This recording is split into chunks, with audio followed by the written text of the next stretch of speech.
Welcome back to Telltale and another video on great literature, this time actually more science fiction, which we do a lot of because I love science fiction.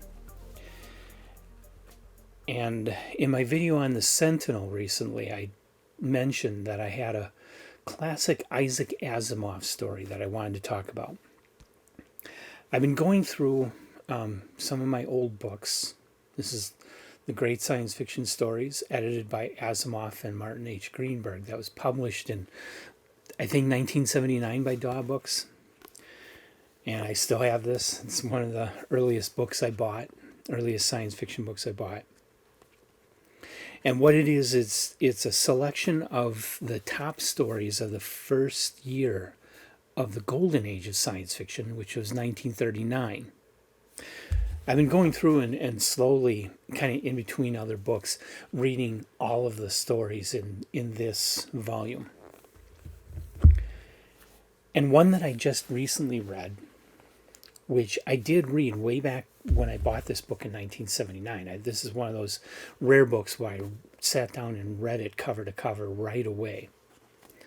So these are all rereads for me, but I haven't read most of these stories since 1979. So it's been a very long time since I've read the short story Trends by Isaac Asimov. It's one of his very first short stories, not his first sale, but one of his first sales. And I believe it was his very first one finally accepted by John W. Campbell for Astounding. Okay, now, for modern readers, honestly, Isaac Asimov he's not really the best fiction writer of the golden age. He managed to connect with audiences with certain of his stories that had some brilliant ideas. The Psychohistory of the Foundation series and the Three Laws of Robotics. They were very fascinating to young people that were really interested in science and wanted to become scientists themselves. They were eating those stories up, whether they were all that well written or not. The stories that were published in Astounding were generally superior quality to the stories that were appearing in magazines like Thrilling Wonder or Astonishing or Planet Stories, although those magazines did have some really, really great fiction in them. They also had a lot of real clunkers. Where Astounding generally was at a higher level, Astounding and its fantasy companion, Unknown, were generally at a bit higher level of quality writing than the rest of the magazines in 1939. And so if you look at Asimov's bibliography, as much as he loved John Campbell and as much as he talks about the golden age and his role in it, a very large number of what he published in the 1940s, which is when he wrote most of his science fiction, 40s and 50s, a very large number of it was not published in Astounding. And it's interesting to look through author bibliographies. Some of the top writers of the Golden Age really didn't appear in Astounding that much. Theodore Sturgeon, he appeared a lot in Unknown, but didn't publish all that much in Astounding. And like I say, Isaac Asimov was publishing in most of the other magazines. Henry Kuttner was publishing a lot in other magazines. So anyway, the point is, Asimov, as a writer, had this incredible ability of explaining things, which made him the best nonfiction science writer of his time. You could sit down with an Asimov article or book about some scientific subject, and if you pay attention to what he's saying, it's pretty easy to figure out the science, pretty easy to understand the science. And he didn't dumb it down at all. He did thoroughly explain it in detail. Doesn't make you a PhD, but you at least comprehend the science, where other authors, you try and read their science books and they talk about the exact same stuff, but you leave confused because they just don't put the words together right. But when it comes to fiction, Asimov leaves people a little cold. He doesn't have the sense of wonder of Arthur C. Clarke. When you read The Sentinel, it's just astronauts driving on the moon, but he talks about the moon rocks like he's walking through a beautiful garden. And you get that feeling from it too. The way he writes just brings out this wonder about this lifeless, airless landscape. Robert Heinlein, I think, was one of, if not the best at writing character during the 1940s. His characters are very memorable, where Asimov's characters are really just there to make the ideas happen. Asimov had a lot of really great ideas. And he wasn't a bad writer. He just wasn't as engaging and didn't write as beautifully as some of the other authors of his generation. So that's why you watch other videos about Isaac Asimov and people will say they really didn't like it. They read I, Robot or they read Foundation and they just couldn't get into it. And that's kind of why he's not quite the powerful fiction writer as other authors of the Golden Age.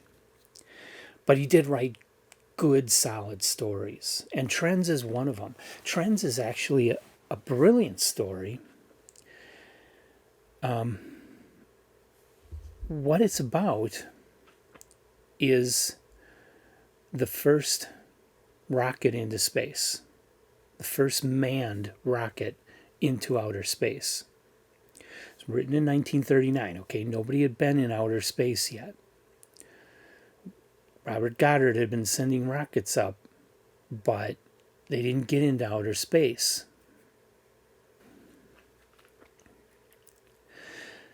So Asimov's talking about something, from our perspective, this is old news, a rocket into space.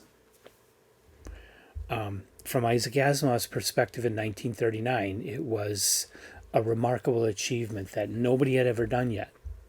And so he thought about it. What would happen? How would society react to somebody sending a rocket into space? And, the reality of going into space, of course, mainly because it was tied to the Cold War and our rivalry with the Soviet Union, people were fully behind it. But none of that existed in 1939. And what did exist was a strong sense of science is wrong. People taking teachers into court for teaching evolution.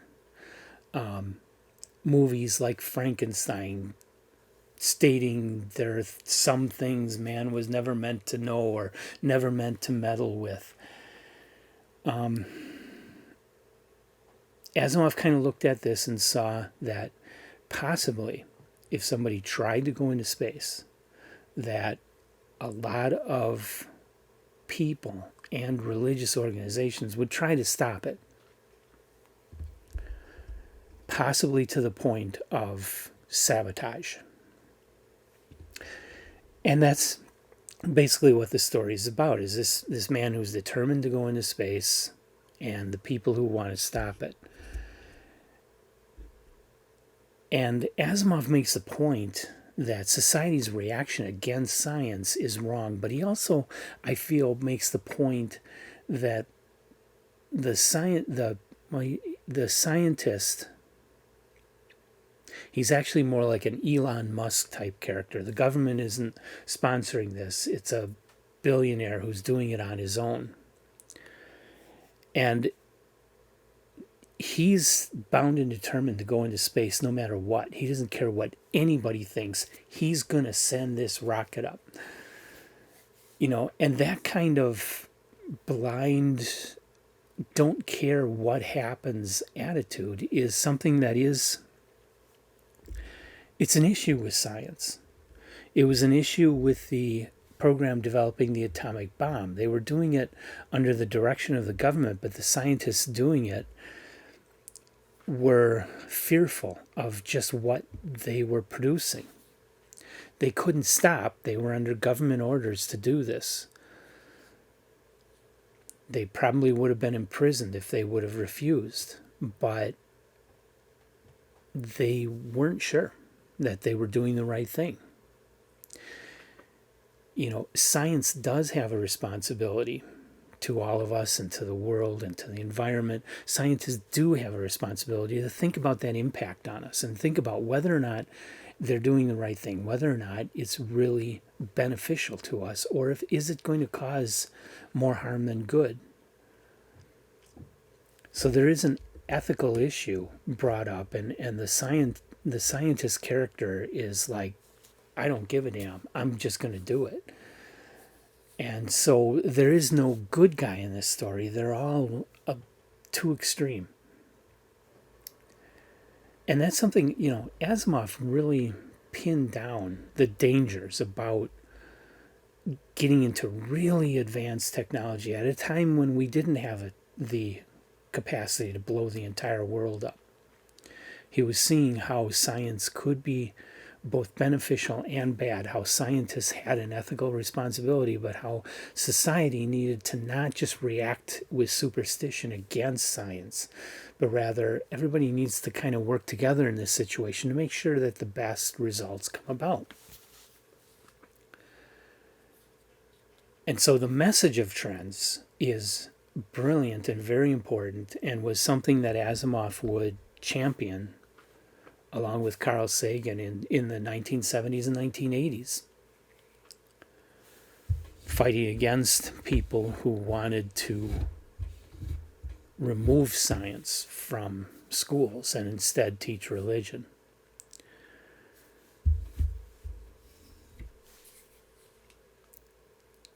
So even though the characters may not be super engaging, even though there's not a ton of world building, even though this is a short story, all the things that I hear again and again on YouTube channels that people don't like about classic science fiction, there is a really important point being made by this story. A very intelligent point, a very good point, a very valid point, a point that we should listen to, and it's presented in a fairly entertaining way, even though it's not the best golden age story ever written. It's probably not even Isaac Asimov's best story. It is an excellent story. And for that reason, the fact that it is pure, what I think of as pure science fiction, and that is stories that analyze how scientific and technological advancement may affect society or individuals. And this story is a classic example of what I'm talking about in that more narrow definition of science fiction. And, when I talk about stuff like that and point out how people are getting science fiction wrong, I'm not saying that other types of stories are bad stories. A lot of those are really, really great novels written by really, really great authors. I just don't feel that if you really look at what science fiction started out to be and developed into during the Golden Age, something that's just pure space opera just isn't the same thing. You're talking about two different creatures. It's not the same as Trends. It's not the same as a Sentinel. It's not the same as The roads must roll. Those stories are true science fiction stories because they analyze how scientific and technical changes in our world can affect people.